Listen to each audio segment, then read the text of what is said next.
Olá pessoal, bom dia. Meu nome é Thiago Caetano, sou interno do 11º período de Medicina na Universidade de Itaúna, em Minas Gerais. Hoje falarei sobre doença hemolítica perinatal, focando no papel da atenção primária. Para iniciarmos, é necessário entendermos o que é a doença hemolítica perinatal. Ela é caracterizada como afecção generalizada, acompanhada de destruição das hemácias, anemia e presença de suas formas jovens ou imaturas na circulação periférica fetal. Esta patologia também é conhecida como isoimunização. Ela surge devido à incompatibilidade sanguínea entre a mãe e o feto, na qual os anticorpos maternos atravessam a barreira placentária e reagem contra os antígenos eritrocitários do feto. Cerca de 98% dos casos são atribuídos ao antígeno D do fator RH, enquanto os restantes 2% estão associados a antígenos atípicos, como KEL, E ou C.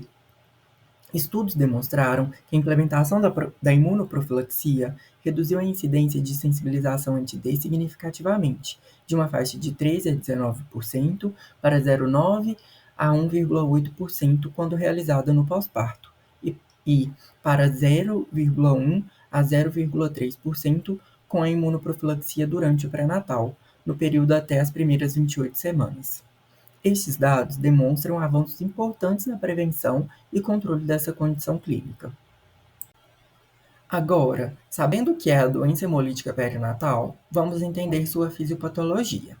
O que acontece é a interação inadvertida entre as células do sangue da mãe e do feto durante a gestação.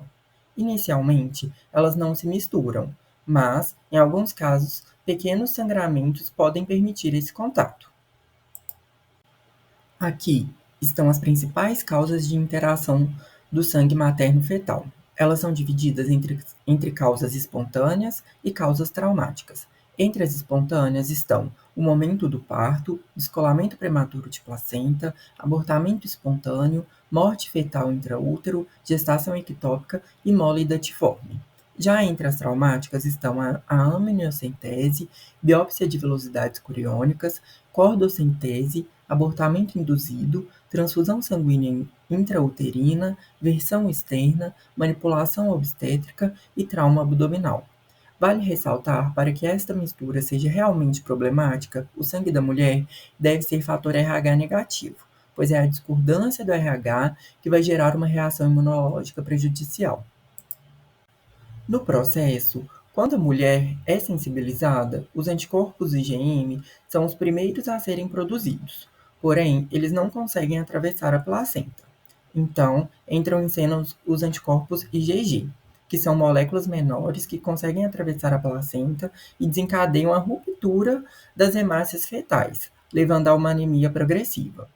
Como resposta, o feto começa uma produção compensatória de glóbulos vermelhos na medula óssea, no fígado e no baço, liberando na circulação eritroblastos jovens e imaturos, o que resulta em hepatoesplenomegalia significativa.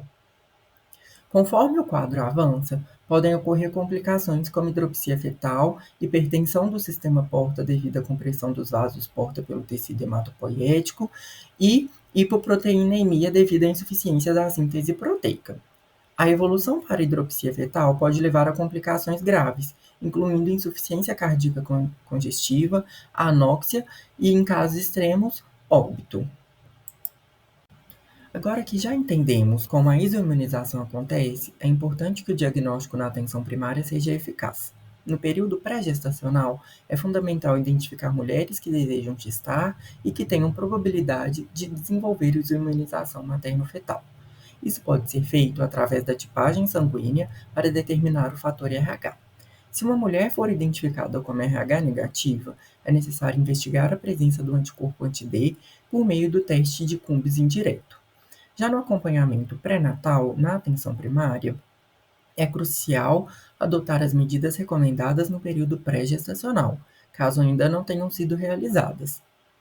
Nesta fase, nossa preocupação é prevenir a instalação da doença hemolítica perinatal. Se anticorpos anti-D forem identificados, ou seja, o Cumbres indireto for positivo, as gestantes devem ser encaminhadas ao pré-natal de alto risco, onde vai ser determinada a intensidade da hemólise fetal e procedimentos invasivos podem ser indicados com maior brevidade. Por outro lado, se o CUMBS indireto resultar negativo, é importante solicitar o teste novamente a cada 4 semanas. Essas medidas visam garantir o acompanhamento adequado da gestação, prevenir complicações e promover a saúde tanto da mãe quanto do bebê. Por fim, no período pós-natal, nosso objetivo é proteger as gestações futuras. Para isso, é fundamental realizar a pesquisa do grupo sanguíneo e do fator RH no sangue do recém-nascido, assim como o teste de CUMBS direto para verificar a presença de anticorpos maternos anti-D no seu sangue, especialmente em gestantes com RH negativo.